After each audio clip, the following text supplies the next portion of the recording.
తెలంగాణకు వాతావరణ శాఖ అధికారులు రెయిన్ అలర్ట్ జారీ చేశారు. తెలంగాణ వ్యాప్తంగా వచ్చే 4-5 రోజులు తేలికపాటి నుంచి భారీ వర్షాలకు ఛాన్స్ ఉందని చెప్పారు. ఇవాళ నిర్మల్, నిజామాబాద్, జగిత్యాల, సిరిసిల్ల, ఆదిలాబాద్, ఆసిఫాబాద్, మంచిర్యాల, భూపాలపల్లి, ములుగు, కొత్తగూడెం, కామారెడ్డి, సిద్దిపేట, మెదక్ జిల్లాల్లో భారీ వర్షాలకు ఛాన్స్ ఉందన్నారు. ఈ మేరకు ఆయా జిల్లాలకు ఎల్లో అలర్ట్ జారీ చేశారు. పలుచోట్ల ఉరుములు, మెరుపులతో పాటు ఈదురుగాలులతో కూడిన వర్షాలు కురిసే అవకాశం ఉందని పేర్కొంది. ఉపరితల గాలులు గంటకు 30 నుంచి 40 కిలోమీటర్ల వేగంతో వీచే అవకాశం ఉందన్నారు. ప్రజలు అప్రమత్తంగా ఉండాలని, అవసరం అయితేనే బయటకు రావాలని సూచించారు.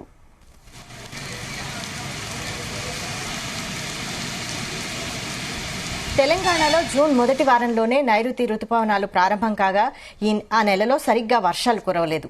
అయితే జూలై 2వ వారం నుంచి తెలంగాణ వ్యాప్తంగా విస్తారంగా వర్షాలు కురుస్తున్నాయి. కొన్ని చోట్ల భారీ వర్షాలు, మరికొన్ని చోట్ల ముసురు వర్షంతో వాగులు, వంకలు పొంగి పొర్లుతున్నాయి. జలాశయాలు నిండు కుండలా మారాయి. ప్రాజెక్టులు జలకళను సంతరించుకున్నాయి.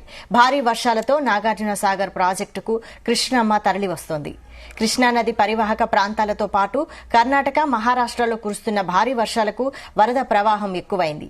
దీంతో శ్రీశైలం ప్రాజెక్టు పూర్తి స్థాయిలో నిండడంతో గేట్లను పూర్తిగా ఎత్తివేశారు. ఆ నీటిని నాగార్జున సాగర్ కు వదలడంతో ప్రాజెక్టులో భారీగా వరద నీరు వస్తోంది.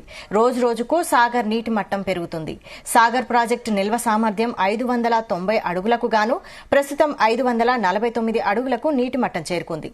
దీంతో సాగర్ ఆయకట్టు రైతులు ఆనందం వ్యక్తం చేస్తున్నారు.